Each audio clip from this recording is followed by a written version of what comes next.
nice. What have you been trying to get better at?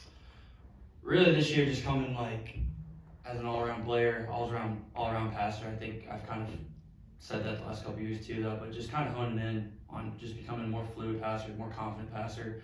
And that just takes reps. That's just throwing more, doing some different things, footwork wise, maybe release wise, just kind of trying to find that kind of rhythm that kind of works. I think it kind of sounded repetitive me saying that, but that's really what was kind of the main focus, becoming a more confident passer, this offseason. This offense kind of does what it does. It doesn't change week to week. There's not a new set of plays put in every week. Is that better for you? Do you like that? I think it helps when, you have a scheme that you're confident in when you go in there. You're not going to have it. Obviously, you're going to have wrinkles and kind of new stuff, tags, when you go into a week that's specific to that game plan.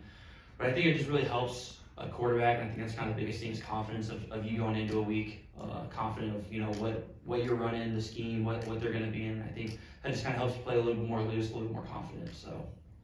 What's the one thing you're most excited about, maybe besides that, what's the one thing you're most excited about being in Sonny's offense this year? It's just, it's really quarterback friendly. Obviously, you can tell by, the past teams and quarterbacks he's had. Obviously, tons of great ones that have played in the NFL, great in college. I think just that kind of excitement of playing with Coach Riley and Coach Dykes' offense, just the friendliness of it. You've been around different quarterback coaches your entire career. What's it been like with Coach Riley, and how is he as a coach and as a person? Yeah, I love Coach Riley. He's been, fantastic. He's obviously a really, really smart guy. He knows what he's doing, obviously innovative. And then he's a really good people person. Obviously in the room, quarterback room, you're in there a lot with the guys, and just being around him just makes you feel at home, and it's been all around great. You think about the coaching change, and we see all across the country now coaching change happens. A lot of guys who were starters maybe enter the portal, check out other opportunities. What kept you at TCU and kind of made you stay loyal to the Frogs? Yeah, so I think I've talked about it before, but when I came here out of high school, I signed here to be 4 years, or be here for 4 years, and I think that was the biggest reason. A lot of guys can kind of get held up in coaches and facilities and things of that sort, but I think like one of the reasons I stay is just the guys in the locker room, the people in this program, in this community.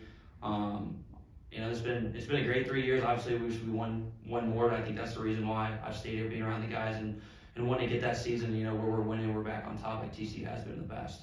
And on that similar point, when you think about the guys that are in the QB room with you, what's that relationship like? It's fantastic. I mean, all the guys in there, we all get along. And I think what's good about it, there's a lot of talented guys in it, and competition's gonna, bring out the best of us. And I think it's been, it's a great, good relationship with every one of us. And I think we help each other, and I think we kind of push each other, which is gonna, in the end, kind of help everybody out. Yeah, would you tell us if you didn't get along? Go ahead. Would you tell us if you didn't get along? Yeah, I'll tell you. we all love each other. What I was going to ask is, clearly guys in your situation, an older guy who's had a lot of starts, now you're kind of in a competition. What is the drive, and how does that keep driving you, knowing that you've had that time, but you still got to fight for it? Well, I think you're competing. I guess technically, if you don't want to say that you're in a competition, but whether a guy is a 3-year starter, 4-year starter, and he's not in a competition, you're always going to be competing. I think that's what really drives athletics and sports, is just whether it's competing with yourself, competing with someone else, but knowing that's going to make you better, it's going to make the guy better around you. And I think that's what helps a lot, is if you were kind of not being pushed by someone, if you're just kind of the dude, you're not going to work as hard during practice. You're not going to take extra reps. You're not going to spend more time in the film room watching practice, watching games. And I think that's just kind of been the big thing, is that it's going to make you a better player. And if you do get to be that guy, it's going to really help you on the field. How frustrating was last year for you with the foot injury and having to get through all that? Yeah, it was frustrating at points, but I think that's just kind of what happens. You're never going to have a season. You can ask probably any athlete, any person, you're not going to have a season where, there's never an ups and downs. There's always going to be some adversity. So I think just, obviously we care about, winning more. And I think that was the frustrating part, of just being able to kind of take that, that next step, which we haven't done in the last couple of years. But, just all the other things, injuries, things of that sort, just kind of comes with playing college athletics. Anything else for Max?